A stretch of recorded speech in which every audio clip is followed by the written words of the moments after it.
ಪ್ರಭಾವಿ ವ್ಯಕ್ತಿಗಳು ಹಿಂದಿದ್ದಾರೆ ಅನ್ನೋ ಮಾತು ಅನೇಕರು ಹೇಳ್ತಾರೆ. ಪೊಲೀಸ್ನವ್ರ ಹಿಂದಿದೆ ಅಂತ ಹೇಳ್ತಾ ಇದ್ದಾರೆ. ಇದು ಹೌದೋ ಅಲ್ಲೋ ಅನ್ನೋದು ಚರ್ಚೆ ಆಗಬೇಕು ಮತ್ತು ತನಿಖೆಯಿಂದ ಹೊರಗೆ ಬರಬೇಕು. ಆದರೆ ಧರ್ಮಸ್ಥಳ ಮಂಜುನಾಥ ಸ್ವಾಮಿ ಅಂತಿದ್ದಂಗೆ ಇಡೀ ಪ್ರಪಂಚದಲ್ಲಿ ಹಿಂದೂ ಸಮಾಜಕ್ಕೆ ಒಂದು ಶ್ರದ್ಧಾ ಕೇಂದ್ರ ಅದು. ಎಲ್ಲರೂ ಅದಕ್ಕೆ ಭಕ್ತಿಯಿಂದ ನಡ್ಕೋತಾರೆ. ಆ ಕೇಂದ್ರಕ್ಕೆ ಯಾವುದೇ ಕಾರಣಕ್ಕೂ ಕೂಡ ಚ್ಯುತಿ ಬರಬಾರ್ದು. ಆ ದಿಕ್ಕಿನಲ್ಲಿ ಇದು ಬಗೆಹರಿಬೇಕು.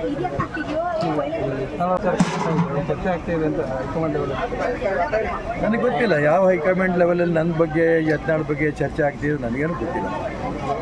ರಮೇಶ್ ಜಾರಕಿಹೊಳಿ ಮೊದಲು ಕುಮಾರ್ ಬಂಗಾರಪ್ಪ ಒಂದು ಟೀಮಲ್ಲಿ ಮಾಡಿದ್ರು. ಅವ್ರು ಯಾರು ಮುಗಿಸ್ಕೊಂಡ್ರು ಎಲ್ಲರೂ ಕರ್ಕೊಂಡು ನನ್ನ ಭಾರತೀಯ ಜನತಾ ಪಾರ್ಟಿ ಟೀಮೇ.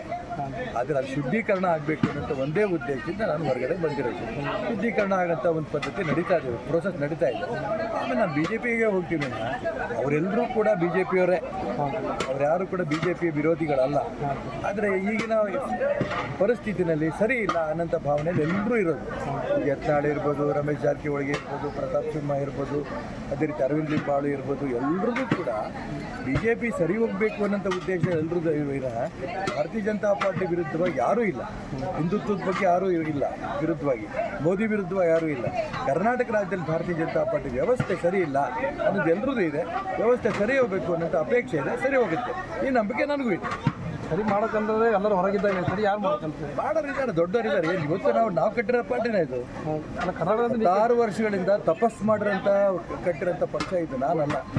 ಈಗ ಅಡ್ವಾಣಿಯವರು, ಅಟಲ್ಜಿಯವರು, ಕರ್ನಾಟಕ ರಾಜ್ಯದಲ್ಲಿ ಬಾವರಾ ದೇಶಪಾಂಡೆ ಅವರು, ಅನೇಕರು ಹಿರಿಯರು ತಪಸ್ಸು ಮಾಡಿ ಪಾರ್ಟಿ ಕಟ್ಟಿದ್ದಾರೆ. ಹಾಗಾಗಿ ಆ ತಪಸ್ಸಿಗೆ ಯಾವತ್ತೂ ಬೆಲೆ ಇದ್ದೇ ಇದೆ.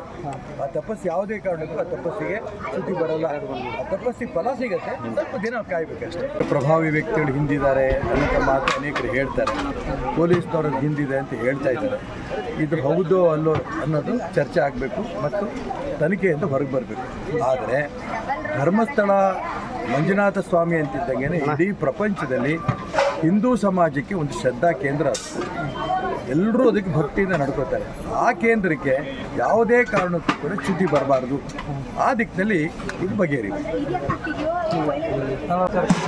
ಚರ್ಚೆ ಆಗ್ತಿದೆ ಅಂತ ಹೈಕಮಾಂಡ್ ಲೆವೆಲ್. ನನಗೆ ಗೊತ್ತಿಲ್ಲ ಯಾವ ಹೈಕಮಾಂಡ್ ಲೆವೆಲಲ್ಲಿ ನನ್ನ ಬಗ್ಗೆ ಯತ್ನಾಳ್ ಬಗ್ಗೆ ಚರ್ಚೆ ಆಗ್ತಿದೆ, ನನಗೇನು ಗೊತ್ತಿಲ್ಲ.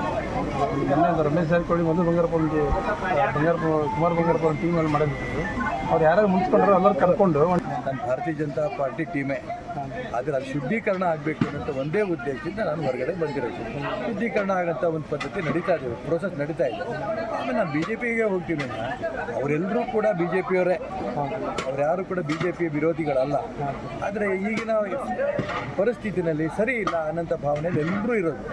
ಯತ್ನಾಳ್ ಇರ್ಬೋದು, ರಮೇಶ್ ಜಾರಕಿಹೊಳಿ ಇರ್ಬೋದು, ಪ್ರತಾಪ್ ಸಿಂಹ ಇರ್ಬೋದು, ಅದೇ ರೀತಿ ಅರವಿಂದ್ ಲಿಂಬಾಳು ಇರ್ಬೋದು, ಎಲ್ಲರಿಗೂ ಕೂಡ ಬಿ ಜೆ ಪಿ ಸರಿ ಹೋಗಬೇಕು ಅನ್ನೋಂಥ ಉದ್ದೇಶ ಎಲ್ಲರದ್ದು ವಿನಃ ಭಾರತೀಯ ಜನತಾ ಪಾರ್ಟಿ ವಿರುದ್ಧವಾಗಿ ಯಾರೂ ಇಲ್ಲ.